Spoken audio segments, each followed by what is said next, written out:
Bon, si vous avez des questions sur la si vous avez merci Olivier Mossiman, pouce bleu, bah, super, c'est super gentil, on est 29. Ouh, ça arrive.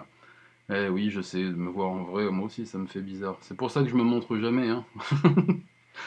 OK, est-ce que vous avez des questions sur la vidéo de ce soir? On va peut-être commencer par ça, après je vais vous montrer quelques petites photos bien flippantes, que j'ai trouvées là aujourd'hui. Des nouvelles photos, de la brave Mama, donc on va parler de la seconde histoire, hein, de Akahori, Emiko.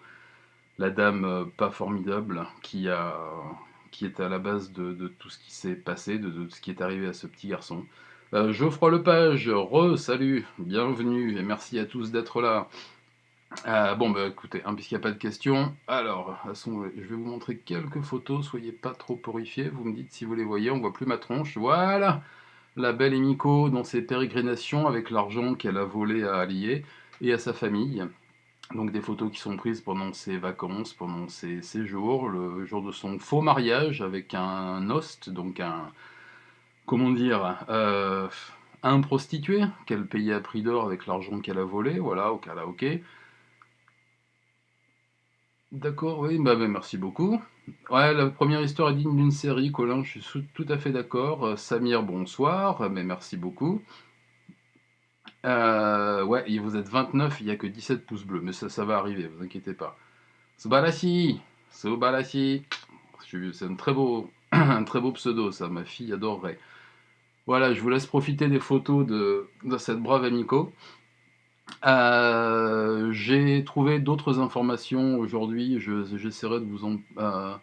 Avais-tu vent de plans pas très nets dans la ville, là où ça c'est... ou non, pas du tout, pas du tout. La ville, enfin le village où s'est passé le martyre de Chauziello, c'est le village dans lequel j'ai habité pendant quasiment 8 ans, là où mes enfants sont nés.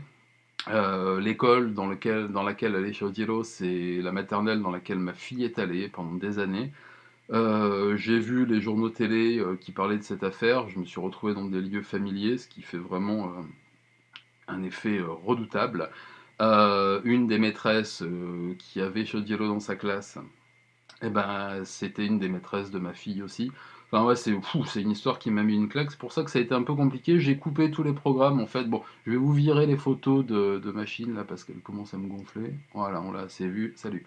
Euh, Coucou de Neuchâtel, mais coucou Neuchâtel. Audrey, bonsoir, mais merci beaucoup, c'est super gentil. Katia, bonsoir. De Genève, waouh, génial. Olivier, ouais, oui, oui, je suis tout à fait d'accord. Ouais, je suis tout à fait d'accord. Elle me fait une très mauvaise impression.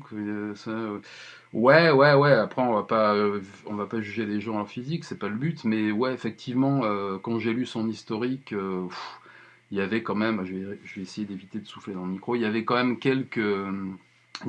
quelques suspicions sur ce qu'elle pouvait faire. Il faut savoir que quand j'habitais dans ce village, on va parler un peu de pourquoi j'ai parlé de ces histoires. Quand j'habitais dans ce village, j'habitais à 10 mètres, on va dire, d'un snack.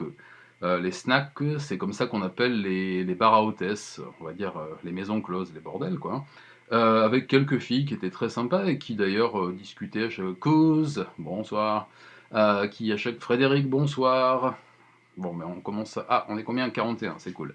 Donc les filles discutaient régulièrement avec ma femme et moi quand on passait, s'occupaient même de ma fille, me l'ont même gardée. Et donc c'était vraiment un endroit où tout le monde cohabitait. Alors pour ceux qui s'en rappellent, pour ceux qui ont suivi la série sur les... Ludo, bonsoir. Ceux qui ont suivi la série sur les Yakuza, je vous parle un peu de mon petit village. J'ai même glissé quelques scènes tournées dans une petite forêt qui était à côté de chez moi, qui était vraiment un endroit merveilleux. Et je vous ai parlé de ce village comme étant aussi une espèce de centre de retraite, de village de retraite pour les vieux Yakuza. Sam Miwa, bah salut, bonsoir de région parisienne. En format audible, ouais, on y travaille, c'est long. Crois-moi, c'est long, c'est comme les podcasts. Je travaille sur les podcasts, je vais essayer de lancer les podcasts sans tarder, mais c'est un peu compliqué, enfin voilà. Donc oui, pour continuer mon histoire, donc ce village est une espèce de maison de retraite pour les Yakuza. Donc il y avait beaucoup de vieux messieurs avec des phalanges en moins qui buvaient des wankap. Les wankap, c'est des petits pots de Nihonshu pas très très cher, mais qui se tenait toujours à carreau, qui était même relativement poli. Moi, je me rappelle quand ma fille était juste née, quand on l'a promenée dans la poussette, ils nous ouvraient la porte, ils étaient vraiment très gentils. Donc, même si on pouvait se dire, tiens, l'environnement est peut-être pas très pardon, où tout se passait relativement bien, même très très bien. Et je dois dire que j'ai été mais totalement atterré par ce qui s'est passé, parce que je fais la promotion de ce village, même si j'y vis plus depuis longtemps. Euh, ouais, bah oui, Manon, oui, oui, oui, ça peut expliquer, mais justement non, les vieux Yakuza, ils se tenaient à carreau parce qu'ils n'avaient pas envie d'attirer l'attention sur eux, déjà qu'on les repérait de loin. Euh, et donc je me doutais pas du tout que quelque chose de ce type-là pouvait arriver dans ce petit village. Ça a vraiment été pour moi un havre de paix. Je veux dire, c'est l'endroit où j'avais envie d'élever mes enfants, même si j'en suis parti depuis, et ça m'a vraiment vraiment atterré. Le lieu de la première histoire d'Azaifu, c'est un petit village aussi historique, absolument génial, qui est à 7-8 km, 10 peut-être maximum, de Sasagori, qui est une espèce de centre religieux. Il y a un immense temple, il y a un grand village avec des moines, avec des prêtres. Il y a aussi une rue Kitaro, Gegege no Kitaro, pour ceux qui connaissent ce manga épique, qui est un de mes préférés, qui est absolument génial, le manga et l'endroit d'ailleurs. Ultime Xav, salut, je suis content de te voir là. Le live en rediff, oui, oui, oui, s'il est pas trop moisi, je le mettrai en rediff. Mais bon, a priori, c'est prévu, ouais. Gaïa, moi pour rien qui m'étonne, pas très drôle. Bah ouais, ouais, ouais, ouais, ouais. Bah oui, je comprends tout à fait. Et là, en l'occurrence, j'aurais bien aimé que la police, sa police s'immisce un peu plus dans les affaires privées, mais bon, je voulais en parler un peu plus tard. On va en reparler du gros problème qu'il y a, du problème récurrent qu'il y a au Japon par rapport à la police, par rapport à la protection. On va en reparler un petit peu plus tard. Ouais, de toute façon, à chaque recoin peut se dissimuler le mal, pardon, même derrière les plus jolies façades. Ben, je sais, oui. Et puis, enfin, je sais que tu suis mes vidéos, mais tu as pu voir qu'il y a des jolis Minois qui font des choses horribles. C'est pour ça qu'il faut pas se fier à la couverture. Hein, l'habit ne fait pas le moine. La preuve.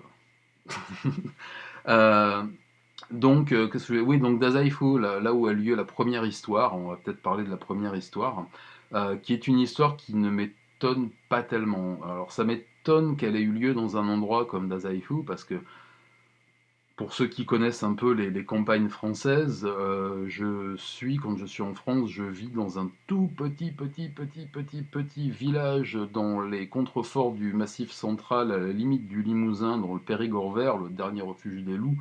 Donc il ne se passe jamais rien. De la même façon, à Dazaifu, il ne se passe jamais rien non plus. Enfin, ici, parfois il se passe des choses, je vous en parlerai peut-être tout à l'heure quand on aura fini de parler des vidéos. Enfin, c'est pas très drôle, mais enfin, il s'est passé des choses il y a longtemps. Et que cette chose-là se passe à Dazaifu m'a vraiment, vraiment étonné, parce que c'est un endroit dans lequel je ne connaissais pas l'existence de snackeux. Donc les snackeux, comme je vous ai dit, c'est des bobinards, hein, c'est des maisons closes. Attendez, hop, à la vôtre. Ah, ça fait du bien. Et moi, à part des moines, à part des prêtres, à part des touristes, je n'y ai jamais rien vu. Et le look alors encore une fois, je juge pas le livre à sa couverture, je vous parle juste d'une évidence et d'une constance au Japon. Le look de mademoiselle Yamamoto Miyuki, vous savez, la blonde, la patronne de snack décolorée là, qui a commis cette atrocité. Je comprends pas comment quelqu'un peut faire ça, enfin peu importe.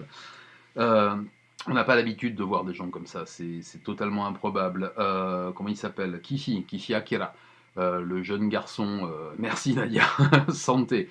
Oui, oui, me suis trouvé une petite réserve là. Oui, bah moi aussi, un Côte-du-Rhône, Olivier. Eh ouais, comme quoi, hein, bon sang ne saurait mentir. Et alors, pour faire première aparté, j'ai aussi une très bonne eau minérale dans un mug. Ah, est-ce que quelqu'un connaît? C'est un petit truc qui vient de commencer là, ça a l'air sympa. À la vôtre. Ah, ça fait du bien un peu de flotte aussi. Et donc le petit Kishi Akira a vraiment, vraiment, vraiment la tête typique des hosts qu'on peut trouver qu'on peut trouver à Nakasu, le quartier chaud de Fukuoka, donc très très présent. Euh, Pardon, je me suis perdu, je suis en train de lire le chat en même temps, il va falloir que je m'y fasse. Alors je vais lire un peu quelques questions, mais non. Peu à peu, je réalise à quel point les maisons closes sont présentes au Japon. Ouais, tout à fait. C'est la prostitution est légale, la condition qu'elle soit à l'intérieur, c'est-à-dire qu'on ne voit pas de filles sur le trottoir, ni de garçons. Par contre, les maisons closes, les soaplands, c'est-à-dire les endroits où les messieurs vont se faire savonner, on va dire ça poliment, c'est quelque chose de très très très courant et c'est même très accepté. Ouais, c'est ça, une pièce. J'adore, c'est bien ça, une pièce. Ouais. Gaïa, bah, cool, bah, c'est celui de mon fils aussi. C'est son mug d'ailleurs, hein, c'est pas le mien. Euh, c'est pas bien de voler les affaires de ses enfants. Donc oui, les maisons closes, c'est vraiment quelque chose de très admis. Il arrive même que des hommes d'affaires y fassent des réunions, y invitent des clients pour signer un petit contrat. Je vous en avais déjà parlé je vous en avais, pardon, je lis en même temps, ouais, je vais arrêter de lire, j'y reviendrai tout à l'heure. Nadia, tu me dis s'il y a des commentaires, des questions, comme ça j'y réponds. Quand il y a la clé à molette qui arrive, c'est génial. Donc oui, il y a vraiment une culture de ça, et bon, c'est comme ça. Par contre, à Dazaifu, je ne pensais pas ça aurait pu arriver. Et l'histoire de cette mère de famille, malheureusement, de Lumi-chan, est vraiment m'a étonné, enfin m'a horrifié, mais m'a pas étonné plus que ça. Si vous vous rappelez l'histoire des amants démoniaques de Kitakyushu, d'ailleurs j'en fais c'est quelque chose qui est vraiment vraiment très très présent. Et vous savez bien pourquoi, parce que la culture de cacher les choses, ça rend ce genre de crime et de délit vraiment beaucoup plus facile au Japon qu'ici. Alors je vais lire un petit peu. Vacarme Leroux, j'ai grandi dans un tout petit village de la Drôme, il y a eu un meurtre abominable et toujours inexpliqué, plus de 30 ans plus tard, et pourtant c'est un charmant village. Ouais, ben tout à fait, ouais. Ben, je vais te parler du petit village où je suis en ce moment. Si c'est un peu passé la même chose il y a 40 ans. Et ma question sur la magistrature au Japon, Olivier. Oui, on va y répondre. Par contre, je ne sais plus où je l'ai noté. On va faire un petit point sur les questions hors vidéo de ce soir avec la FAQ de tout à l'heure. Le très célèbre Monsieur l'Ours. Eh ouais, c'est lui. C'est lui. Il fait dodo. Je lui présenterai tes hommages quand il se réveillera. Ouais, jolie casquette, bah oui. Alors, ça va en horrifier plus d'un, j'imagine, mais je suis aussi un tireur sportif, comme qui vous savez, nul n'est parfait. Mais merci, oui, c'est ma casquette préférée. Euh, et donc pour le premier cas, donc celui qui s'est passé, qui s'est déroulé à Dazaifu, ce genre d'histoire arrive régulièrement, mais plutôt dans les grandes villes. Plutôt à Tokyo, plutôt à Osaka, plutôt dans les grandes métropoles. Par contre, que plusieurs personnes y soient impliquées, et surtout que la chose se termine de cette façon-là, c'est quelque chose d'absolument inédit. Et il y a une chose, moi, qui m'a particulièrement marqué. Je ne sais pas si vous avez remarqué dans la vidéo, à un moment, j'ai mis quelques images d'un jeune garçon avec une petite queue de cheval là, qui parlait avec l'air relativement serein. Bah, ce type, c'est Daisuke, c'est le frère de Lomitian qui s'est fait assassiner et à cause duquel elle est morte. Et le mec vit très bien ce qui se passe. Alors c'est pas de sa faute. Il est malheureux quand même que sa sœur soit morte. Mais il culpabilise pas trop, pas plus que ça. Et il donne des interviews. Alors, on m'a même dit qu'il s'était fait payer pour des interviews. Donc on est vraiment dans le glauque et dans le morbide au paroxysme de ce que ça peut être, je ne comprends pas. Et à côté de ça, vous avez des interviews du mari, voilà, avec ses enfants, qui lui reste stoïque. On voit des larmes derrière, parce que, waouh, ben, on serait à moins. Et, euh, et lui demande pardon à sa femme de ne pas avoir pu la protéger, demande pardon à ses enfants de ne pas avoir pu leur garder leur maman. Il s'en veut de ne pas avoir compris ce qui se passait. Ouais, Manon, t'as raison, je sais pas s'il est con, pardon, hein, je vais le dire, mais ou s'il est vraiment cynique et immonde, quoi. Donc j'espère qu'il est con, j'espère. Ouais, l'affaire Grégory se passait dans les Vosges, oui, non mais ça, et l'ogre des Ardennes, c'était dans les Ardennes. Je sais qu'il n'y a pas d'endroit protégé, et ça malheureusement. Donc ouais, pour revenir sur le frère et sur le mari, je trouve qu'il y a une différence de décence entre les deux. Pardon, j'ai un cheveu là qui m'enquiquine.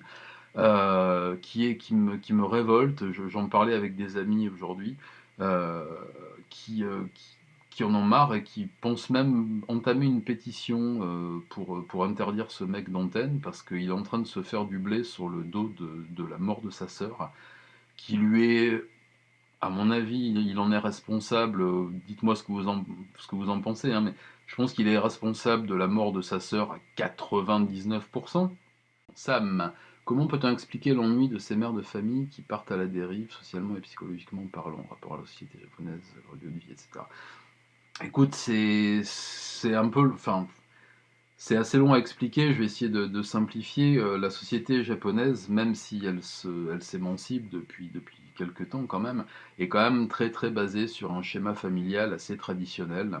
Les femmes renoncent énormément à leur carrière enfin, quand elles veulent se marier, avoir des enfants, il faut qu'elles renoncent à leur carrière. C'est extrêmement difficile euh, de, de concilier les deux parce que les entreprises vous recrutent, surtout si vous êtes célibataire et sans enfants. C'est malheureux à dire, mais c'est comme ça.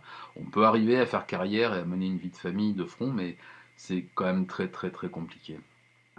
Donc il y a cette pression énorme de la routine, on tombe dans la routine, son mari part le matin, il arrive extrêmement souvent qu'il y ait des travailleurs détachés, j'en parle aussi dans mes vidéos, notamment sur Sakakibara Seito, hein, la dernière, l'enfant tueur d'enfants. Son père était parti parce que son entreprise était à 600 km, donc il a pris un appartement. Et donc bah, les mères de famille se retrouvent à la maison avec un, deux, trois enfants. Et bah, elles s'emmerdent, quoi, hein, il faut bien dire ce qui est, parce que c'est le boulot le plus dur du monde d'élever des enfants, hein, qu'on soit maman au foyer, papa au foyer, ou ce qu'on veut au foyer, c'est un boulot extrêmement compliqué. Au bout d'un moment, elles s'emmerdent. Alors forcément, bah, quand elles rencontrent quelqu'un qui peut, entre guillemets, les sortir de leur quotidien, de leur routine, de leur train-train, elles y vont, et malheureusement, elles tombent pas toujours sur des gens bien intentionnés. Donc oui, ça s'explique largement pour ça. Ouais. Vous êtes-vous donc fait traiter froidement parce que vous parlez trop bien le japonais? Je parle pas trop bien, j'ai un accent pourri. Je me rappelle d'un Français qui avait vécu ça. Ouais, c'est arrivé. Ouais. C'est arrivé quand j'étais instituteur. Après la naissance de ma fille, comme j'ai dû arrêter mon boulot d'agent artistique, j'ai passé un concours d'instit et j'ai enseigné pendant 2 années. Et justement, il y a certains parents d'élèves qui déjà étaient plutôt pas très emballés que le nouveau prof soit un gaijin. Et comme j'avais fait énormément d'efforts pour perdre un accent, pour essayer de parler correctement, il y a des parents qui se sentaient mal parce qu'ils ne me trouvaient pas la légitimité, notamment de chanter l'hymne le matin, etc., comme c'est obligatoire dans les écoles. Et du coup, la directrice de l'école m'avait demandé de prendre un accent étranger, peu importe. Alors je dis, bah, je vais prendre un accent français tant que j'y suis. Et elle me dit, oui, non, peu importe, essayez de parler avec un accent étranger, comme ça vous resituera, ça vous recadrera, et ça fera moins bizarre aux parents. Voilà, c'est une anecdote débile, mais bon, oui, oui, effectivement, c'est arrivé, ouais. Alors, je vais essayer de suivre le chat. Tac, tac, tac. Il en est responsable, il en a rien à foutre de sa sœur. Ouais, bah oui, Frédéric, ouais, c'est tout à fait ça. Ouais. Il y a des gens qui sont incapables d'avoir de l'empathie, on les appelle des psychopathes. Oui, ouais, c'est- ou des cons, hein, on peut être con, ça arrive, hein. Il y a des gens, ils sont ni psychopathes, ni méchants, ni ils sont juste débiles. Enfin, débiles, je veux dire pas psychiatriquement, mais ils sont juste cons. Il y en a, j'en ai croisé un ou deux, hein. Il m'arrive de l'être aussi. À quel moment perso, au Japon, je me sentais pas chez moi, c'est Geoffrey Lepage. C'est compliqué, c'est extrêmement compliqué. Je connais pas mal d'expatriés ou d'anciens expatriés qui ont ressenti la même chose. Effectivement, on n'a pas le choix, il faut s'intégrer, voire quasiment, carrément s'assimiler. Je comprends qu'on puisse ne pas se sentir chez soi, je comprends. Alors, Kaazas, ben bonsoir, tiens, je t'avais pas salué encore. Le fait de devoir maintenir une façade honorable a l'air d'entraîner de nombreuses dérives et de nombreuses catastrophes. Ouais, c'est même. Bah, je sais pas si vous êtes allé voir, j'ai donné une interview la semaine dernière au Petit Journal. C'est un journal francophone qui paraît à Tokyo depuis une vingtaine d'années. Pardon, j'ai le hockey. Voilà, ça passe. Je suis désolé, je suis vraiment affreux. Euh, je parle justement de cette étiquette et de cette façade honorable, pardon. Ouais, bah, c'est à la base c'est à la base de 50% des affaires, quoi. Euh, Est-ce que, alors, bonsoir, ami avec un pseudo en rune que je ne maîtrise pas, mais bonsoir et bienvenue. Bonsoir, est-ce qu'il y a des Japonais pour qui l'obsession de l'étiquette saoule? Ouais, bah oui, ah, ça, il y en a beaucoup. Il y en a beaucoup. Déjà, tous ceux dont je diffuse la musique après mes vidéos, qui sont tous dans le milieu artistique, underground, le monde de la nuit, eux, ça les gonfle considérablement. Et puis, oui, il y en a que ça gonfle, et heureusement, heureusement. Gaïa, tu adorais ma vidéo sur Godzilla. Ah, merci, alléluia. Ma vidéo sur Godzilla. Ouais, parlons-en si vous voulez. Nemo the Jap, ben, merci. Ah bah dis donc, vous avez aimé Jane. Ah bah aussi. Bon, Colin, ah ben bon, ben, vous avez aimé la vidéo sur Godzilla. Super. Euh, bon, on peut en parler un petit peu si vous voulez. Je discutais rapidement avec mon camarade de Drawer TV, je ne sais pas si vous connaissez, j'ai conseillé sa chaîne il y a quelques temps, qui est une chaîne de cinéma horrifique, pardon, je viens de lire un truc sur le manga, et qui a sorti une vidéo vraiment chouette, vraiment sympa, sur laquelle il s'est vraiment investi, un truc assez original, et sa vidéo ne marche pas. J'ai constaté la même chose sur la vidéo sur Godzilla, enfin sur Godzilla. Je pense que lorsqu'on s'investit beaucoup dans un sujet que l'on aime, un sujet qui tient à cœur, on surcharge peut-être un peu trop émotionnellement ce qu'on dit et à travers ce que l'on repense, à travers ce que l'on ressent, pardon. Et du coup, peut-être que le spectateur qui vient voir quelque chose dont il a l'habitude, une vidéo sur un tueur en série, sur un meurtrier de masse ou n'importe, est peut-être moins réceptif à quelque chose qui parle d'autre chose. J'ai pas vraiment d'explication rationnelle, mais je pense qu'il y a quelque chose de cet ordre-là. Je sais pas. Après, c'est un sujet qui est quand même assez pointu. Je sais pertinemment que, oui, Nadia, on pense au pouce. Mettez un pouce. Regardez, celui-là, en plus, il y a une tronçonneuse dessus, ça donne envie. Je sais même pas comment mettre. Bon, enfin. Ouais, je pense que Godzilla, c'est quand même un sujet en Europe, enfin en Occident, parce qu'il faut voir comment les Américains l'ont traité, qui est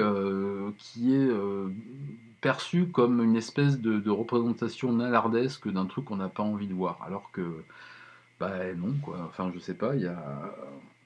J'ai du mal à comprendre. Enfin, bon, j'en ai parlé longuement dans la vidéo, mais effectivement, c'est une vidéo qui ne marche pas fort. Bon, ben, ça viendra peut-être un jour. De toute façon, j'ai adoré la faire. J'ai vu que les retours étaient chouettes et que j'ai même pu faire découvrir les films à certains. Donc, moi, pour moi, mission accomplie. Bertrand M. Godzilla Super Vidéo. Ben voilà.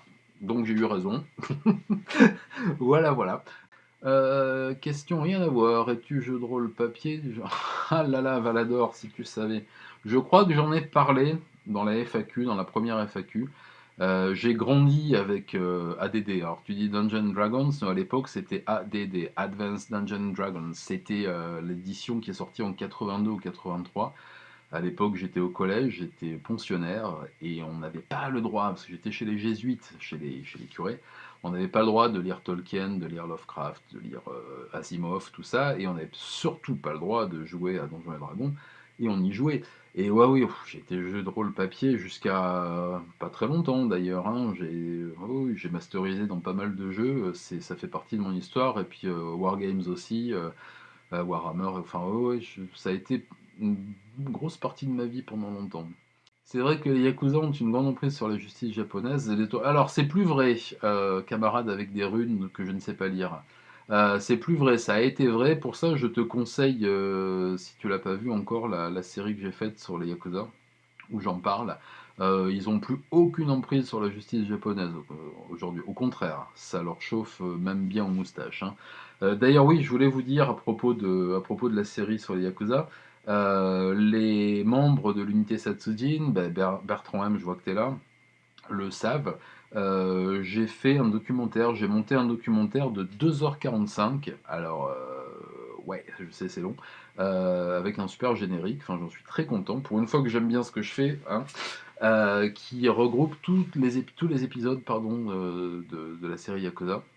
Donc pour ceux qui l'ont pas encore vu, bah, prendre un petit week-end, une bouteille de Côte-du-Rhône ou de Bergerac pour être local. Voilà, comme ça tu verras ce qui se passe entre les Yakuza et la justice. Ça a été bien, ça a été une belle histoire d'amour. Aujourd'hui, c'est moins bien. Valador, tu débutes les wargames, c'est la peinture sur figurine. Mon dieu, il doit m'en rester 3 4 000 encore des figurines peintes de Warhammer, de tout. Ouais. Bah, bon courage, hein. Bon courage. Quand j'étais au Beaux-Arts, je me faisais payer pour peindre des figurines, ça m'a bien rapporté. Mais j'ai plus le temps, désolé. Mais tu vas bien trouver un étudiant qui te les peindra si ça te gonfle. Bertrand, allez, on va prendre les questions VIP quand même. Vous êtes tous VIP. On va prendre les questions membres de l'unité Satsudin. Qu'est-ce qui t'a donné envie de lancer cette chaîne? Écoute, c'est vrai que j'en ai pas mal parlé. Moi, je suis dans ce milieu, alors pas du meurtre, hein, j'ai tué personne. Je suis dans ce milieu qui tourne un peu autour des univers morbides depuis que je suis ado. J'ai été éditeur de manga pendant 15 16 ans. Et je publiais beaucoup de mangas d'horreur, de mangas criminels, d'enquêtes à l'ère Edo, à l'ère Meiji. Tout à l'heure, je vous en montrerai peut-être quelques-uns d'ailleurs à la fin du live. Et donc, j'ai toujours eu un certain intérêt pour les univers morbides à travers la musique, à travers le cinéma, à travers les films d'horreur que je regarde depuis que j'ai 8 ans. Mon père avait des Super 8 de films d'horreur, des films Super 8 que j'aimais regarder. Et donc, vivant au Japon, m'intéressant au monde de la justice, du fait divers, et surtout en ayant un peu marre aussi de voir l'image un peu carte postale, un peu lollipop cracra qui m'enquiquinait, que un petit blond, ah zut, ah non, un petit blond, gloup pas un petit lag, oui, bah vas-y, tiens, à la tienne, à la tienne, pardon, ah tu m'as fait peur, j'ai cru que ça laguait encore. Donc, Nadia me fait pas des coups comme ça. Euh, Donc oui, au bout d'un moment, j'en ai eu vraiment marre de voir avec l'avènement de YouTube et d'autres médias, beaucoup de gens parlaient du Japon sans parfois le connaître ou même en le connaissant, mais en parlant de cet aspect un peu pop culture, carte postale, Akihabara, les cosplay, machin. Bon, c'est vrai que ça existe, mais c'est comme parler de la France que en parlant du foie gras du Périgord. C'est génial le foie gras du Périgord, mais il n'y a pas que ça, quoi. Et il y a aussi l'ogre des Ardennes en France. Ça m'a un peu donné envie de parler d'autre chose, de montrer une autre facette, justement, qui permet de mieux apprécier, je pense, le Japon. Parce que quand on connaît un peu tous les aspects de quelqu'un qu'on aime, je pense que ça aide à l'apprécier à sa juste valeur, quoi.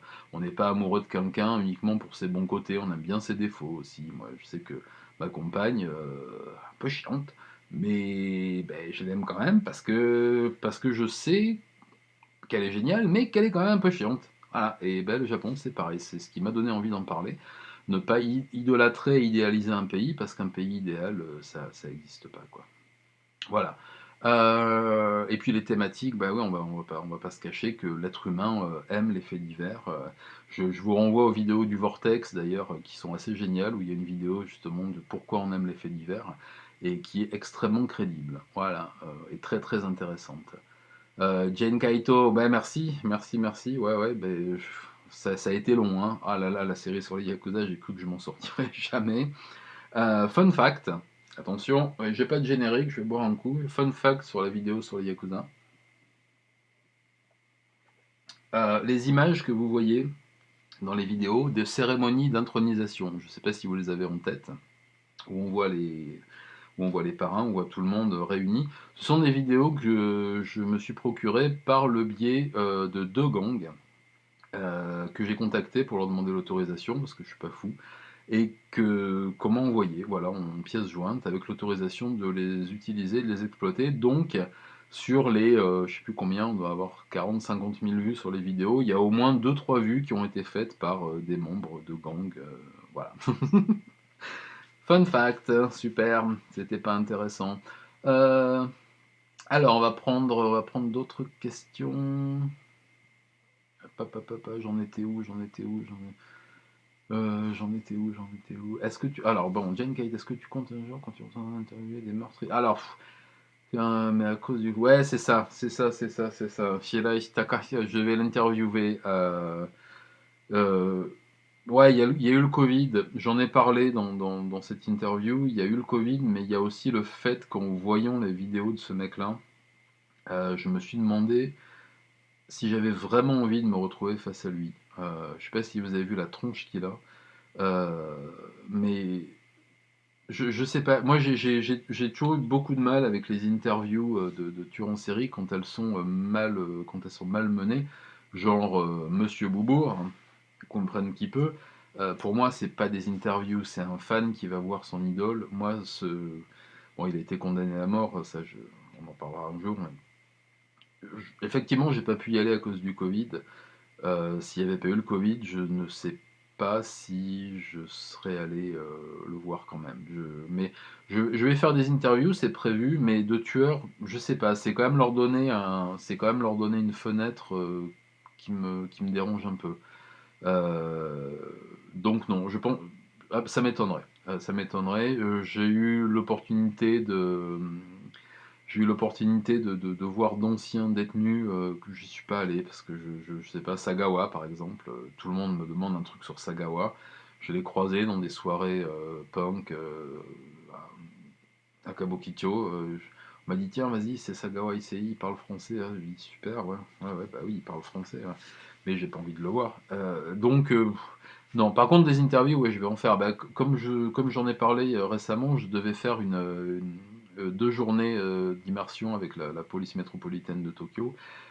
Pareil, ça a été annulé. Ça, c'est des choses qui m'intéressent plus. Ouais, c'est vrai que là, j'ai rencontré la psy qui avait travaillé sur le cas de Sakakibara Seito.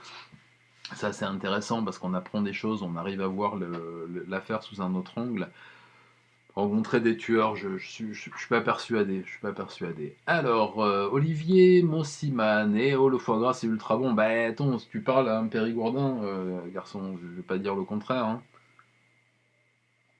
Tout à l'heure j'ai vu qu'est-ce que tu bois, je bois du Côte du Rhône en vrac qu'on m'a donné, qui est super bon, mais qui est pas assez, qui est pas assez chambré, il est un peu frais.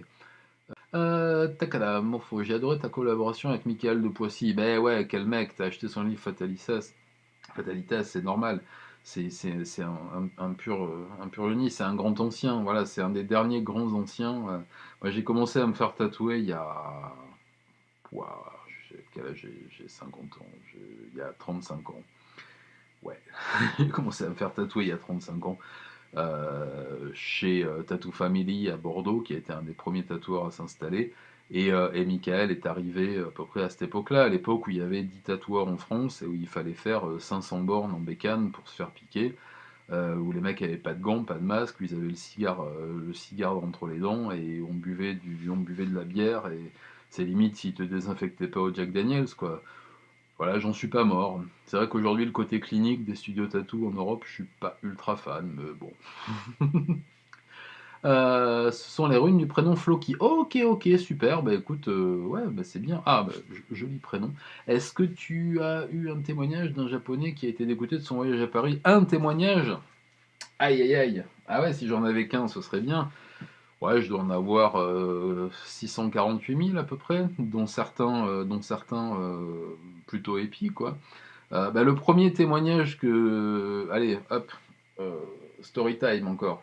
Le premier témoignage direct d'un japonais qui a été un peu dégoûté par son premier voyage à Paris, c'était lors du deuxième Japan Expo à Paris, qui était encore en face de la gare d'Austerlitz, sur le bord de la Seine, en face de Bercy, en face du ministère des Finances, et où j'avais un stand avec ma maison d'édition à l'époque, Vegetal Chupin, avant que je sois racheté par Soleil. Euh, et j'avais invité quelques potes mangaka, notamment Nihei Tsutomu, je ne sais pas si vous connaissez, celui qui a fait le manga Bram, voilà, qui est un garçon, voilà, on est de la même année, on a 5 jours de différence, et je l'ai invité à venir à Paris. Je lui ai dit, écoute, tu vas voir, c'est sympa, on va à Paris, moi j'habitais déjà à Tokyo, j'étais éditeur, et on prend, je ne sais plus quelle station de métro pour se rendre à Austerlitz, Et en arrivant, il cherche ses papiers dans son sac à dos. Il avait un petit sac à dos là, un petit sac à dos boule dans le dos. Et bah, son sac à dos avait été découpé de haut en bas avec un cutter, il n'y avait plus rien dedans, et son passeport dans sa poche arrière n'était plus là. Voilà. Donc ouais, des Japonais qui ont eu des petites galères à Paris, il y en a eu. Je vous dis pas après, l'ambassade, le consulat, enfin tout ça. Il y en a quelques-uns, ouais, ouais, ouais, ouais. Tu vas rencontrer des victimes. Alors, Dr Tech, bonsoir, je t'avais pas salué encore, tu vas rencontrer des victimes du coup pour... C'est compliqué. Oui, oui, j'ai des plombs pour rencontrer, enfin des plombs, des plombs dans le bon sens du terme pour rencontrer des victimes. C'est extrêmement compliqué parce que je pense qu'il y a quand même une extrême pudeur à avoir quand on rencontre des victimes ou des familles de victimes. C'est prévu, ouais, c'est prévu. Pas tout de suite, mais j'ai vu passer le nom de SB là, Boubourg. Qui c'est qui m'a au pire Ouais, tu nous l'as fait à la Stéphane Bourgoin. Oui, mais non, on va éviter quand même Et il me reste d'ailleurs des livres de lui, je sais pas ce que je vais en faire. Remarque, j'ai des meubles qui penchent un peu, tiens, c'est une bonne idée. Euh, Non, tu ne comptes pas devenir le Stéphane B du Japon, c'est Bertrand, je te confirme que je ne compte pas. Ouais, bon, on va pas s'éterniser sur Stéphane Bourgoin, même si j'ai un fun fact, ah là là, en secret, mais je vais pas vous le dire ce soir. Je vais pas vous le dire, je vous le dirai dans le deuxième live, tiens, comme ça, je vous tease pour que vous reviendrez. Voilà, on dirait mon fils qui parle. Je vous tease pour que vous reveniez. Sbarashi, ben oui, oui, oui, Nihei, oui, voilà, oui, ça fait plus de 20 ans qu'on est potes. C'est un mec bizarre. C'est un mec bizarre. On a eu les mêmes malheurs avec nos épouses. Tiens, voilà, ça crée des liens. Gaïa, c'est pas pour rien que je déteste Paris. Alors oui, ben, je déteste pas Paris, mais je suis pas fan non plus, hein. J'y ai travaillé quelque temps et habité, ouais, bof bof. Alors, lol, blablabla. Alors, qu'est-ce que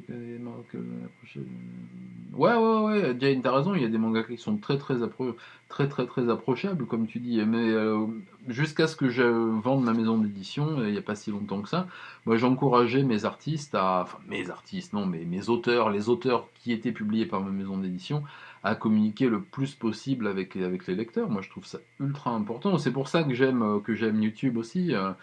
Moi, pour tout vous dire, je viens du monde du fanzine. Dans les années 80, j'ai commencé l'édition, j'avais 14 ans, j'avais même 13 ans et demi, et je publiais mes dessins, les dessins de mes potes, je faisais ça à la photocopieuse, à la graffeuse, j'y allais au culot, j'ai fait mon premier festival de la BD à Angoulême en 84, et tout le monde pouvait s'exprimer, vendre ses petits bouquins ou les donner, et interagir directement. Et c'est vrai qu'à l'époque, j'ai fait des collaborations avec des gens qui aujourd'hui sont des auteurs de BD français reconnus. Mais on a commencé ensemble à 14 ans, et ces mecs-là, à l'époque, étaient hyper abordables. Il y en a qui le restent. Je ne sais pas si vous connaissez Manuel Arsenet. Manuel Arsenet, on a commencé ensemble dans mon journal qui s'appelait Le Glume, que je publiais sur une vieille offset. Et voilà, c'est pour ça que je trouve que YouTube, c'est un peu le fanzine de 2020, quoi. Ah là, attention, séquence boomer, les gars, mais bon, ça va, je le porte bien. Je trouve que sur YouTube, il y a cet aspect un peu chouette où on peut apprécier quelqu'un. Moi, il y a des gens que j'adore sur YouTube, que je suis depuis des années, et aujourd'hui, j'ai la chance, parce que j'ai un petit poil comme ça de visibilité, de pouvoir parler avec eux, et je trouve ça chouette, quoi.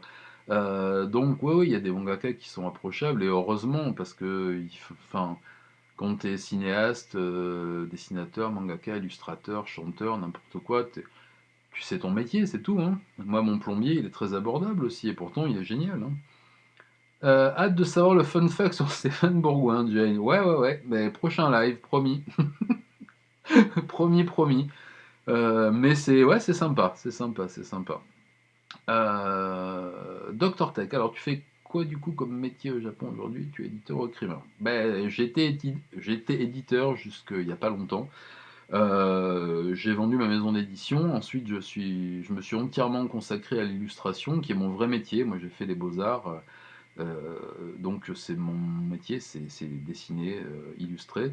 J'ai travaillé pas mal de temps, j'ai travaillé pour des boîtes agroalimentaires, j'ai dessiné des étiquettes pour des marques de Nihonshu. pour des sodas, pour des bières, pour plein de trucs au Japon. Je travaillais pour le CIO aussi, pour le Comité international olympique. Et ouais, mais ça paye bien. Euh, et ensuite, j'ai fait beaucoup d'illustrations donc pour des groupes aussi, pour des pochettes de disques, notamment pour. Ah, bienvenue Floki, bienvenue dans Détective. On a un nouveau membre de l'unité. Floki, bienvenue. Tu vas voir qu'il y a quelques petites vidéos à découvrir. Bienvenue, bienvenue, c'est sympa, merci beaucoup, ça me fait plaisir. Ouais, donc qu'est-ce que je disais? Donc j'étais illustrateur, j'ai fait beaucoup d'illustrations donc pour Zombie Lolita, des pochettes de disques, des portraits.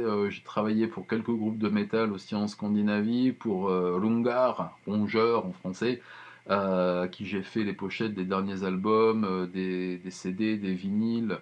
J'ai bossé pour un petit peu avec Slam Worldwide, qui est un label de Slam Death, qui est un de mes genres préférés.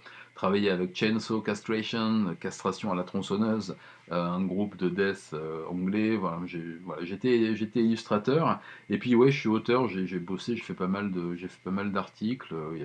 Ça fait longtemps que j'écris. J'ai fait à l'époque, je vous parle de ça il y a plus de 20 ans. Je faisais des articles pour Animeland, pour Otaku Mag, pour Japan Mag, pour Coyote Mag, enfin pour tous ces magazines sur le Japon. Et maintenant, je me consacre entièrement à la chaîne. Autant vous dire, je vis sur mes économies. Et puis j'écris, quoi. Voilà, j'écris, et je m'occupe de mes enfants. Ça me prend du temps quand même. Dr Tech, tu comptes faire des vidéos sur les histoires d'horreur ou mythes au Japon, du genre forêt Okigahara? Ah non, ça je peux pas, ça. Oh là là là, non, j'y suis allé, hein, mais je pourrais pas. C'est la forêt là. Franchement, je me rappelle plus du nom de cette espèce d'abruti là qui était allé faire une vidéo là-bas, un youtubeur américain. Pour moi, ça c'est juste pas possible quoi. Non, c'est un endroit de recueillement. Il y a des gens en grande souffrance qui y vont pour se donner la mort. Pff, ouais, non, ça je pourrais pas. Mais après, oui, je vais faire des vidéos sur des mythes, ça c'est sûr et certain. Euh, Dans une vidéo à venir, je spoil rien, je parle de Suzukamori, qui était l'endroit où on exécutait les condamnés à l'époque. Alors les membres de l'unité connaissent déjà l'histoire, ils l'ont déjà vu. À l'époque Edo, Meiji, etc. Donc j'ai déjà fait quelques images là-bas, je pense y retourner. Et notamment faire une petite interview de la Miko, donc de la prêtresse qui s'occupe d'entretenir les sanctuaires. Parce que c'est un endroit qui est vraiment fort, même quand on est totalement athée comme moi et qu'on croit en rien. C'est un endroit qui fout un peu les poils, comme on dit, quand on est jeune comme moi.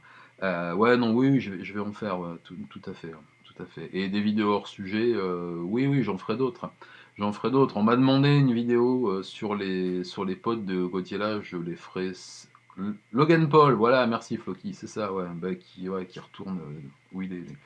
Euh, on m'a demandé une vidéo sur les amis de Godzilla, je la ferai pas tout de suite, hein. Je vous cache pas que là, on va faire un peu de. On va prendre un petit peu de temps pour refaire un hors sujet, mais j'en referai, bien sûr. Alors, Sbarashi, je suis bien d'accord avec toi, on insulte la souffrance des gens. Ouais, mais complètement. Complètement. C'est pour ça que j'ai beaucoup de mal, de plus en plus, avec le fait d'aller faire des interviews de tueurs en série, quand on n'est pas profiler ou psy ou n'importe, qu'on ne sait pas vraiment pour servir une enquête, ou le fait d'aller interviewer quelqu'un sur ce qu'il a fait. Ouais, je suis pas contre, je suis pas pour non plus. C'est extrêmement compliqué comme question. J'arrive pas à. Gaïa, j'ai hâte de voir ta prochaine vidéo de Godzilla. Mais écoute, ouais, mais j'ai hâte de la faire, hein. Ce sera pas pour tout de suite. Là, comme je t'ai dit, je suis sur un gros sujet en ce moment qui me prend pas mal de temps et qui me met un peu la tête à l'envers parce que quand je relis l'historique de toute cette histoire, je me dis que là aussi on aurait pu éviter un drame, mais bon. Geoffrey Lepage, il y a l'unité 731. Ah ouais, mais oh là là. Unité 731, malheureusement, ouais, j'en parle un peu, hein, de temps en temps. Quand je parle d'affaires qui se passent pendant la colonisation japonaise, j'en parle un peu.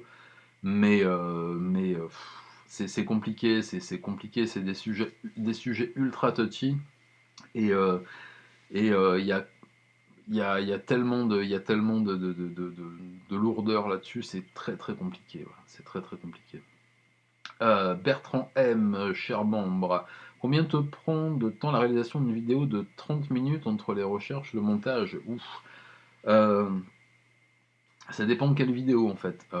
Par exemple, un petit Satudin, comme celui de ce soir, c'est un peu plus court parce que c'est des vidéos d'actualité, donc je regarde les journaux, je lis les journaux, je regarde les journaux télé, je résume un peu l'histoire, je fais quelques recherches de sources vidéo qui sont assez faciles à trouver parce que bon, ben, on les trouve sur les.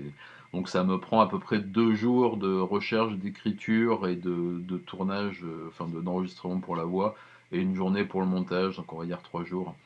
Par contre, une vidéo comme le lynchage de Himadima, par exemple, c'est 3 semaines de boulot, grosso modo.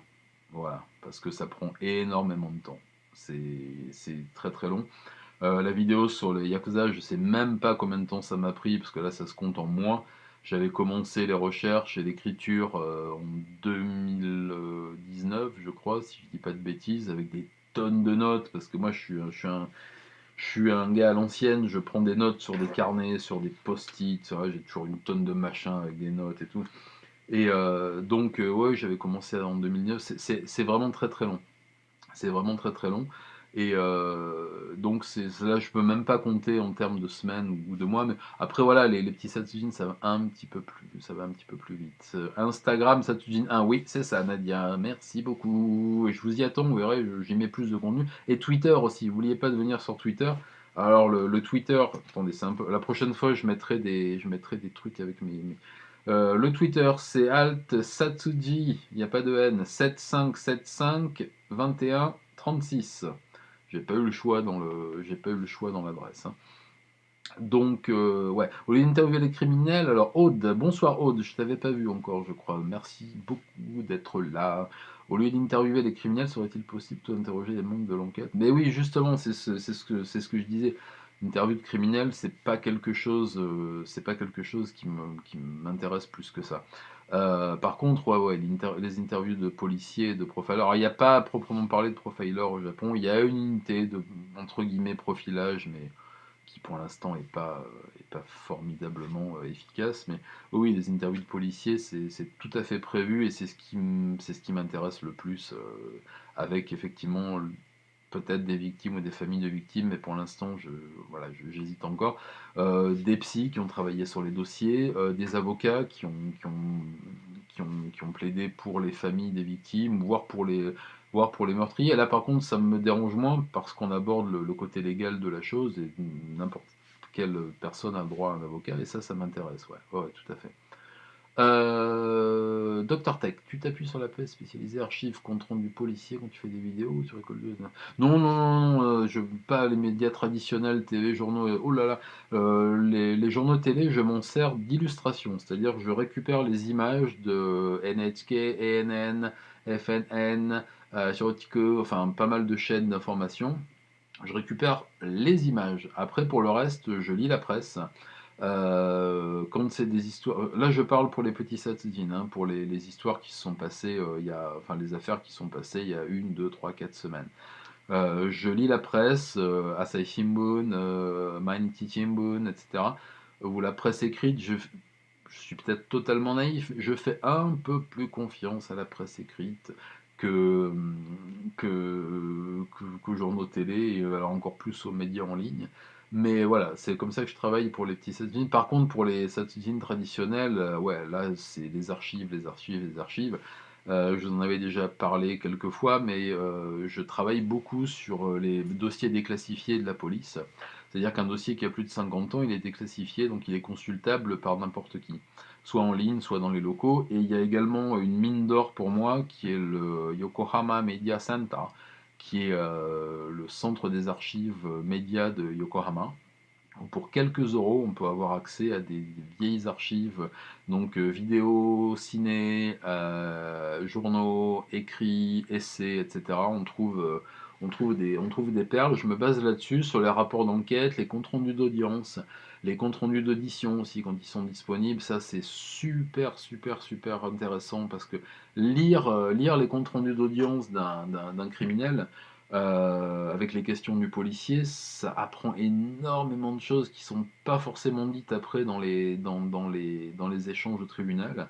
Et ça, moi, ça m'intéresse superbement. Ouais. Alors, Guru IX, bonsoir. Pourrais-tu parler de...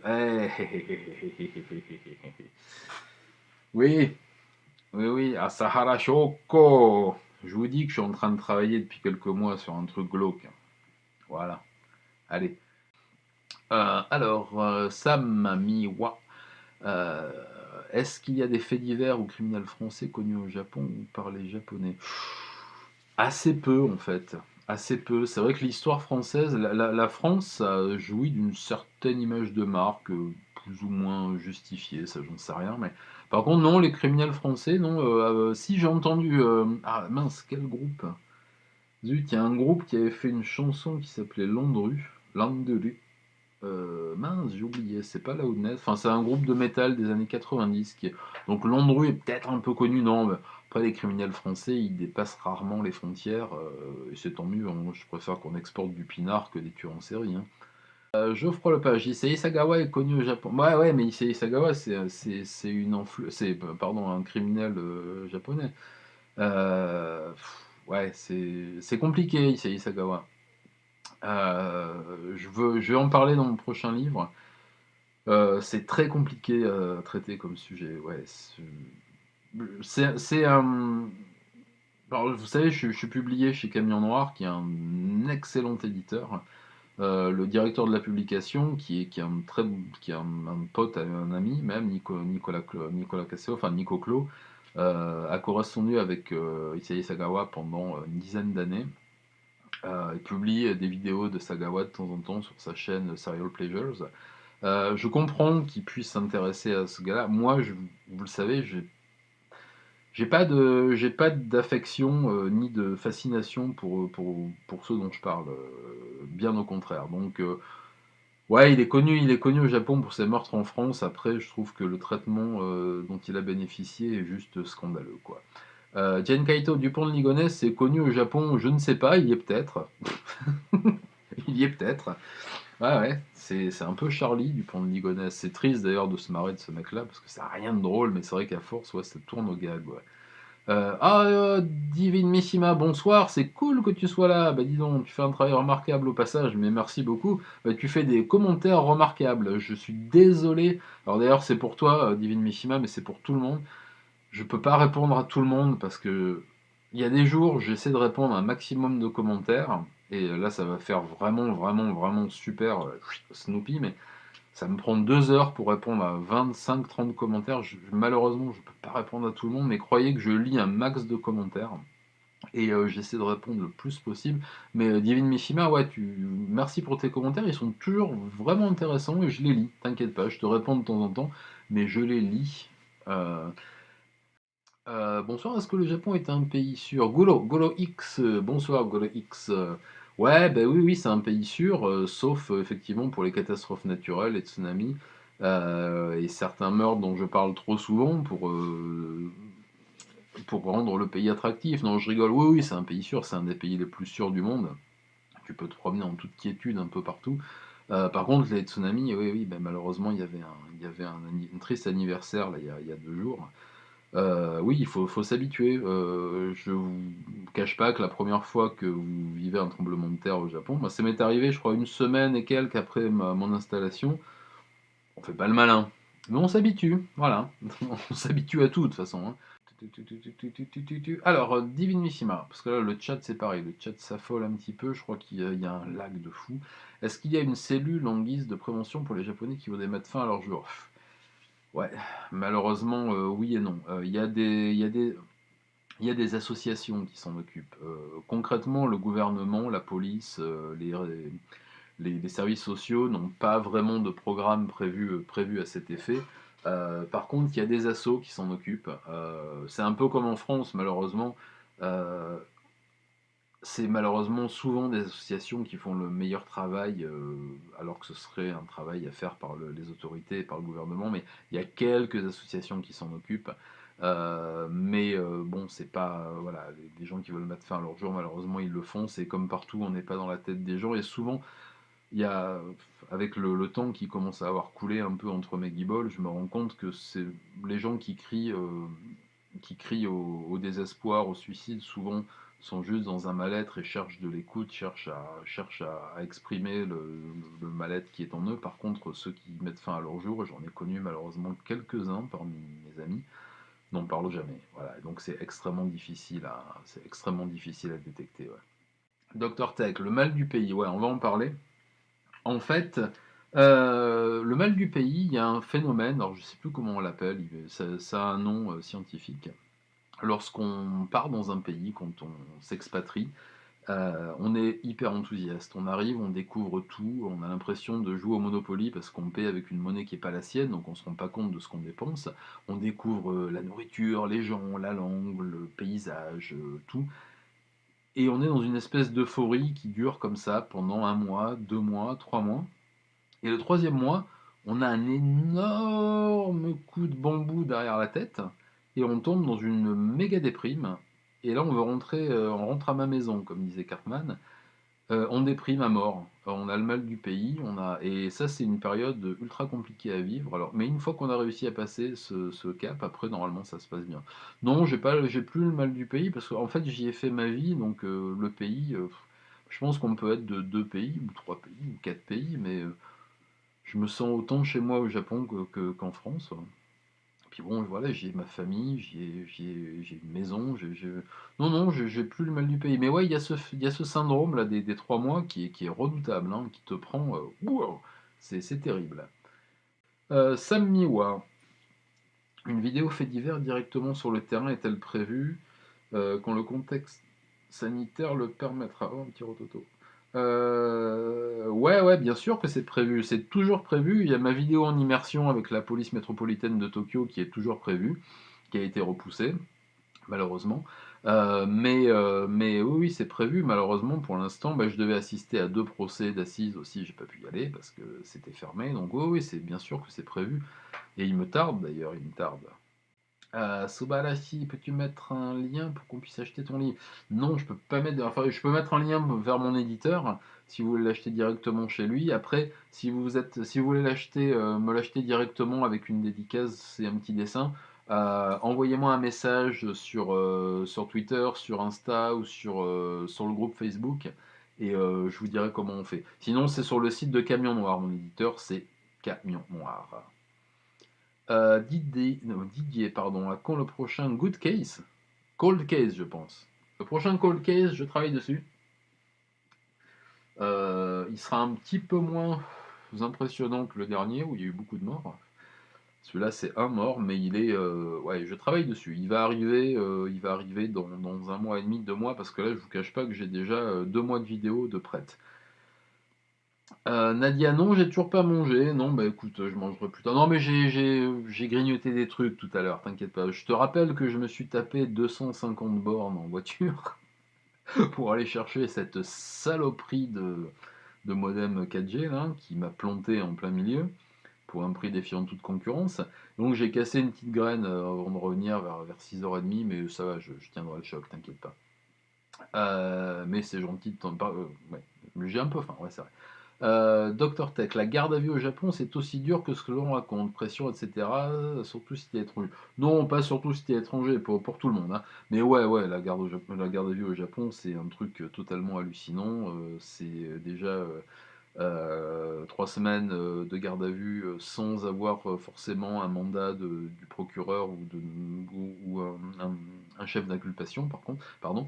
Ensuite, c'est 10 heures ou 12 heures d'interrogatoire par jour, privation de sommeil, de nourriture, de toilette. Oui, c'est extrêmement dur. Oui, ça c'est clair. Je voulais savoir quelle était la vidéo que vous avez préféré faire. Ah, ben voilà, ça c'est une super question. Oasis, cool. Euh, je crois que vous vous en doutez, parce que j'en ai parlé des tas de fois. La vidéo que j'ai préféré faire, et que je préfère toujours, d'ailleurs, même si je ne l'ai pas revue, parce que je passe pas ma vie à regarder mes vidéos, c'est le lynchage de Himejima. parce que ça a été une expérience vraiment géniale pour moi. Et, euh, et oui, c'est la vidéo que j'ai vraiment préféré faire, quoi. J'ai adoré faire cette vidéo et j'ai j'ai vu qu'elle avait été appréciée par pas mal de monde et franchement, c'est la vidéo que j'ai préféré faire. Et puis c'est un souvenir tellement. Et cette histoire, j'arrive pas à la. Enfin, je sais pas ce que vous en pensez. Bah, dites-le moi, tiens, dans le chat, ce que vous avez pensé de la vidéo de Himejima. On a du mal à s'apitoyer sur le sort des frangins. Moi, perso, j'ai du mal à m'apitoyer. Une mort, c'est une mort, hein, c'est horrible, mais ouais. Dites-moi ce que vous en pensez, tiens.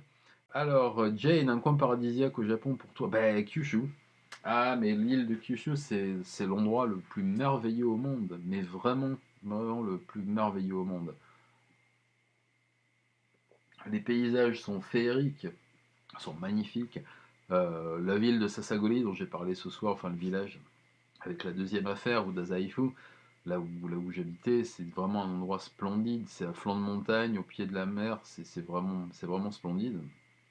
Et il y a Kagoshima, c'est magnifique, Nagasaki, c'est magnifique, Kumamoto, c'est magnifique. Il y a plein d'endroits très beaux. Après, dans les îles, Okinawa, c'est splendide aussi, hein. Okinawa, c'est vraiment, vraiment chouette.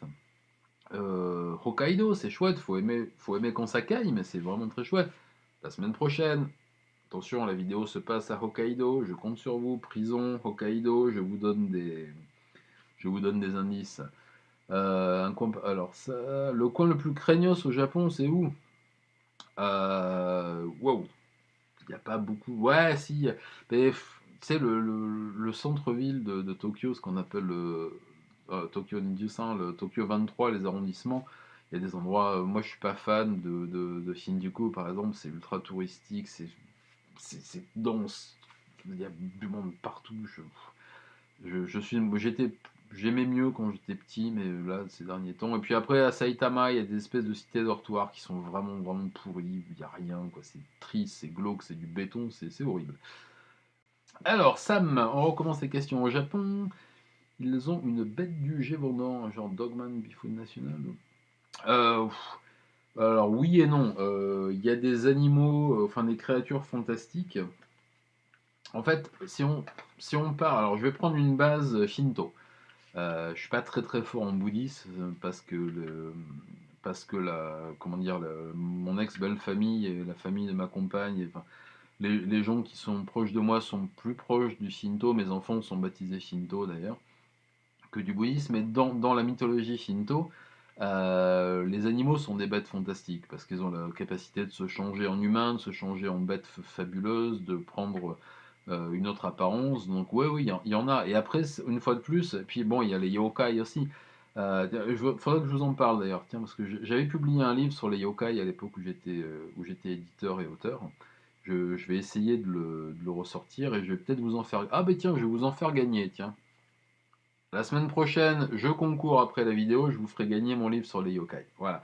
Mais les yokai, oui, c'est des bêtes fabuleuses, ouais, c'est des animaux, enfin des créatures fantastiques, et il y en a tellement, il y en a partout, c'est passionnant. J'en ai même sur les doigts. Tiens, des yokai, voilà. Ça, c'est des yokai. Top. Et pourrais-tu parler des interrogatoires policiers des présumés meurtriers au Japon? Apparemment, ils sont très stricts. Ouais, j'en ai un peu parlé tout à l'heure. Euh, hmm, Ouais, ouais, c'est que pendant les 23 jours de garde à vue légaux, on va dire, on a le droit à un avocat. Par contre, c'est pas un droit fondamental. On peut avoir droit à un avocat selon le bon vouloir du chef de poste, mais c'est pas forcément systématique. Et par contre, l'avocat ne viendra vous voir que 10 minutes. Vous avez droit à 2 fois 10 minutes d'avocat en 23 jours de garde à vue, 23 jours reconductibles, hein, qui sont régulièrement reconductibles. On a vu des suspects qui faisaient 50, 60, 100 jours de garde à vue, sans aucun problème. Ouais. Et après, comme je disais, bah, c'est privation de nourriture, d'eau, de toilette, de sommeil. Voilà, donc en fait c'est la culture de l'aveu, hein, au Japon. C'est pas forcément la culture de la preuve, mais c'est plutôt la culture de l'aveu, chose qu'on a abandonnée ici depuis longtemps, parce qu'on sait qu'un aveu, on peut l'avoir n'importe comment, hein.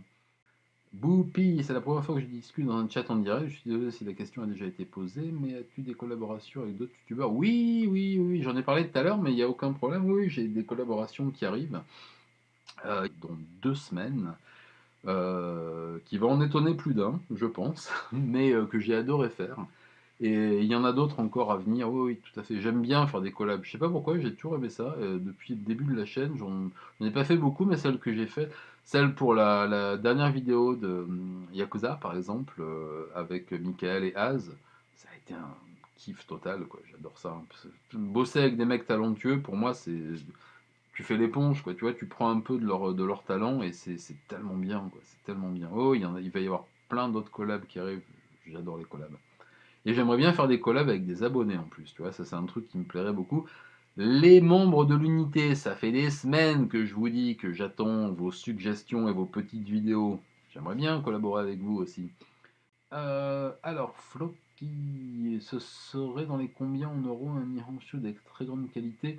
On en trouve sur certains sites que j'avais recommandés, je crois, après la vidéo. On peut trouver des trucs vraiment pas mal, des Yamada Nishi par exemple, à 28, 29, max 30 euros pour une bouteille de 75. Et là, on a du quali.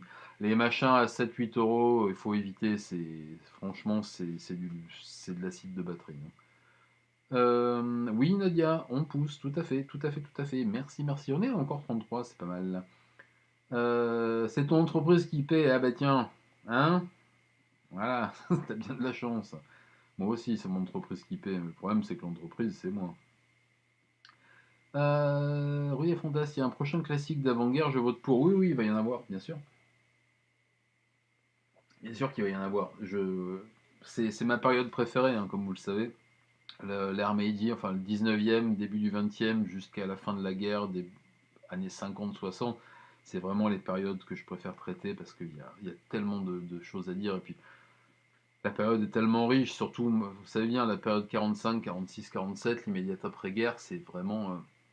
C'est tellement chaotique, c'est tellement surréaliste comme époque. Mais au Japon comme ailleurs, hein, dans tous les pays qui ont été touchés par le conflit, c'est des périodes qui sont d'une richesse absolue, quoi. Floki, ouais, c'est pas trop. Non, c'est pas trop cher, non, c'est pas trop cher, non.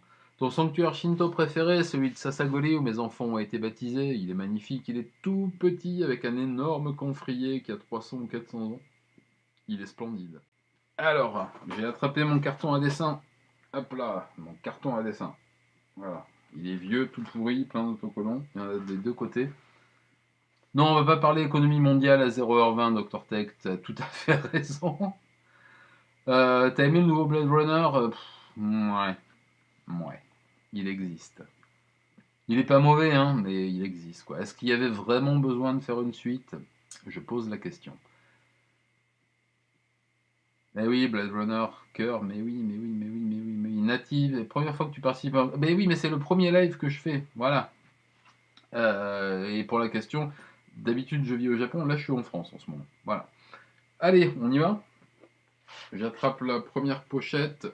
Alors ça, c'est une série de... C'est un des dessins, une des illustrations que j'avais fait pour Zombie Lolita. Je vais les sortir de la pochette parce que ça brille. C'est une des premières illustrations. Voilà, c'est de l'encre de Chine, tout simplement sur du papier d'art.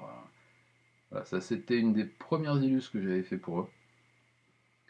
Pour elle, pardon. Enfin eux, parce que... Oui. Alors, une autre illustration, voilà. C'était une vue d'ensemble du groupe, une illustration d'ensemble du groupe. Je vais essayer de la mettre plus loin, peut-être pour qu'on la voit mieux. Ça c'est une autre illustration. Pareil, c'est de l'encre de Chine aussi, pinceau, plume, sur un papier un peu plus épais.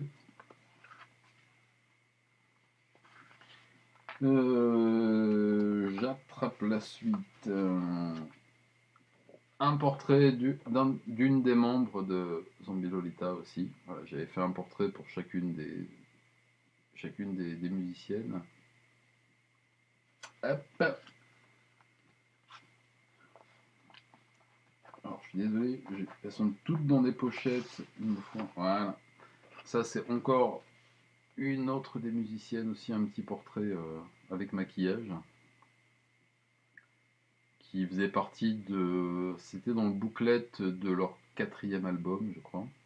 Voilà. Alors, qu'est-ce qu'on a encore? Parce que j'ai pas tout ici. Voilà, oui, ça c'est un portrait du haut. Ça c'était pour leur t-shirt. On m'avait demandé de faire une illustration pour un de leurs premiers t-shirts. Voilà, pareil, encre de Chine aussi, avec. Donc c'est du pointillisme. Je vais essayer de vous la montrer de plus près. Hop là. C'est du dot, ce qu'on appelle du dot.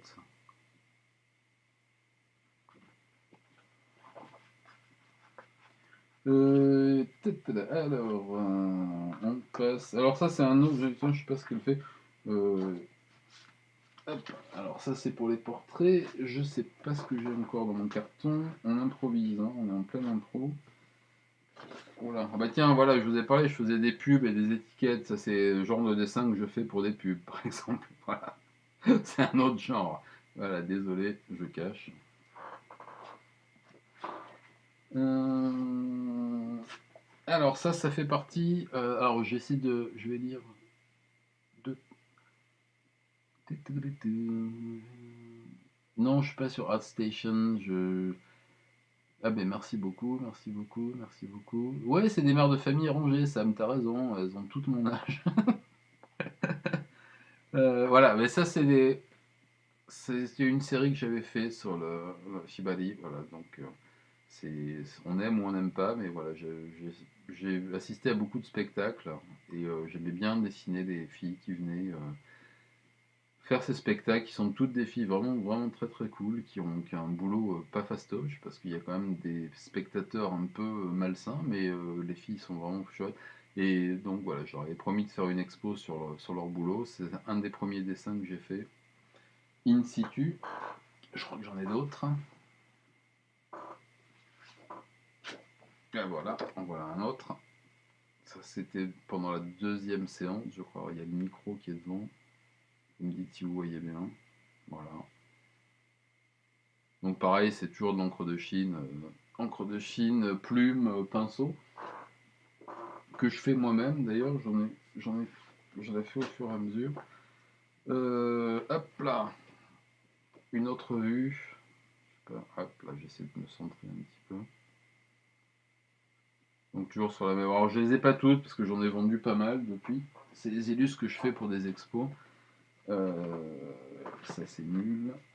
Ça c'est des brouillons. Ah ben ça c'est c'est une illustration que j'avais faite avec des filles de Zombie Lolita pour mon opération du mois d'octobre. Pour ceux qui ont suivi, je me suis fait opérer salement là, au mois d'octobre et c'est ce que ça m'a inspiré avant de partir à l'hôpital. Voilà.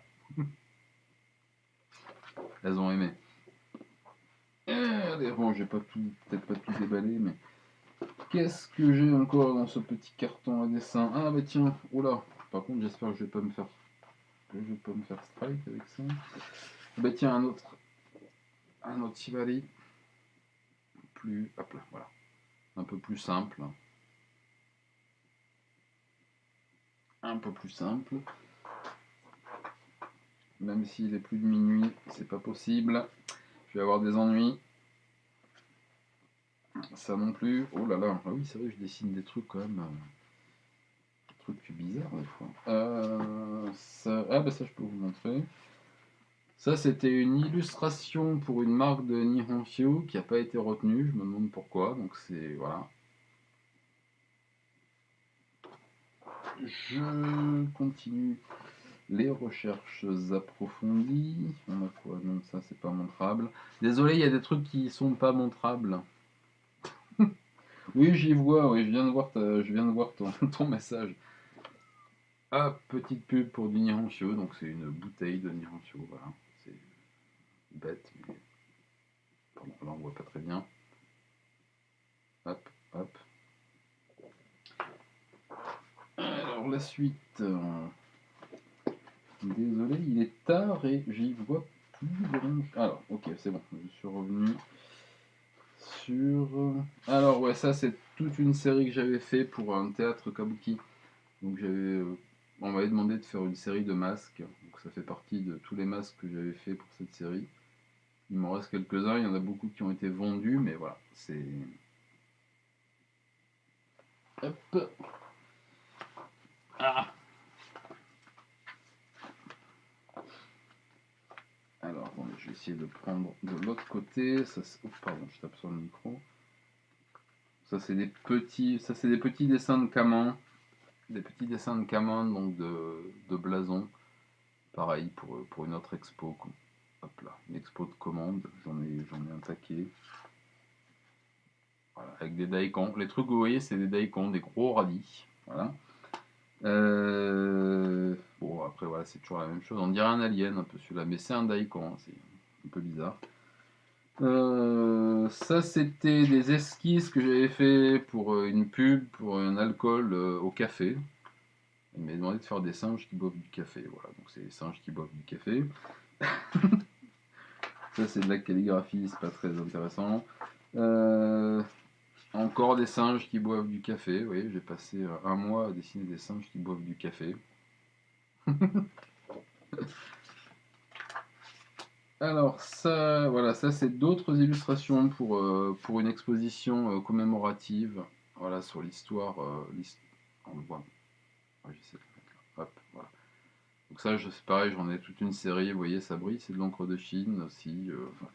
J'en ai beaucoup comme ça, je dois avoir une vingtaine, parce qu'il y en a beaucoup qui sont partis à l'époque. Voilà, ce genre de truc. Pareil, c'est du dot, j'essaie de vous le rapprocher un petit peu, donc c'est du pointilliste, hein, avec des gros aplats d'encre de Chine.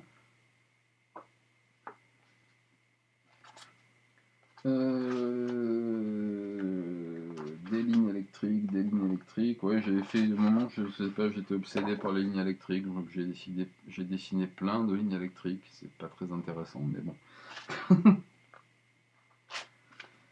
Ok, bon, ouais, je vous en montre encore deux ou trois, et puis on va peut-être pas... Hop, ça c'est des chrysanthèmes, parce qu'il en faut. Ah, tiens, des kaiju. J'avais fait quelques kaiju aussi.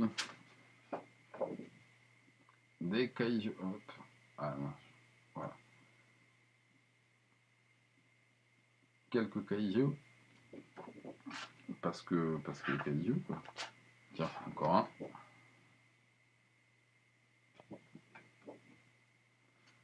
Alors, je vais regarder le chat après. Je vous montre encore 2-3 trucs et je reviens sur le chat. Bon, voilà. Quelques kamisama, quelques dieux. Hop. Après, c'est des os, des os, des os. J'ai beaucoup dessiné d'os, d'écorchés, de trucs. Vous voyez, des choses comme ça. Qui sont... Squelette à la saucisse, par exemple. Très inspirant.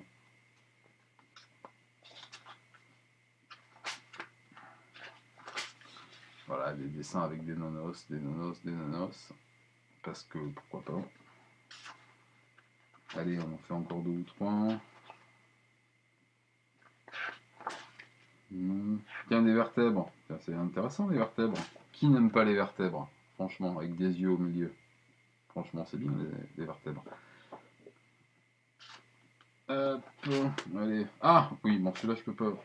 Il y a un t-shirt sur ma page. Voilà, c'est le dessin original. Je le vends pas, celui-là, je le garde. Mon petit Godidi. Ah, mais tiens, le sac de la sortie de la série de Godzilla, je l'ai toujours gardé. Que j'ai acheté au Godzilla Store. Ensuite, il y a de la calligraphie, on s'en fiche. Bon, je crois que c'est à peu près tout. Après, le reste, c'est des masques, que je vous ai déjà montré tout à l'heure. Ouais, pas mal de masques kabuki. Du masque. Je ne regarde pas, je suis désolé. Je remonte la tête. Voilà, je crois qu'on a fait le tour. Oui, après, on va se redire. Voilà, donc c'est grosso modo ce que je fais en illustration. Les amis, je vais vous laisser. Il est un petit peu tard. J'ai un peu de boulot à faire. Mine de rien, ça fait 1h44 plus 1 heure. Je pense qu'on s'est fait 3 heures de live tranquille, ou peut-être 4 heures. C'était un bel exercice. Merci à la savonnette. Hein, on dit merci à la savonnette d'avoir tenu à la distance toute la soirée. On dit pas merci à Orange, mais on dit merci à la savonnette. Je vous dis bonne nuit à tous. Je vais pas vous remercier un par un, parce que ça ferait beaucoup. Par contre, je vais remercier Nadia du fond du cœur, mais qui gère à un niveau, mais hallucinant. Merci à tous, je vous embrasse aussi du fond du cœur. Merci, merci, merci, c'était vraiment chouette ce soir. Merci à la savonnette Flo qui t'as raison. Merci, merci Sam, merci Dr Teg, merci Estelle, merci Nadia, merci Mofo, merci tout le monde. On se revoit bientôt. Je vais essayer de refaire un live d'ici pas très longtemps. En tout cas, merci beaucoup, merci à tous. C'était vraiment, vraiment très très chouette d'être avec vous. Nadia, merci à toi, mais t'as géré, mais truc de fou. Et je pense à toi, t'inquiète pas. Allez, on se dit à bientôt. Matane.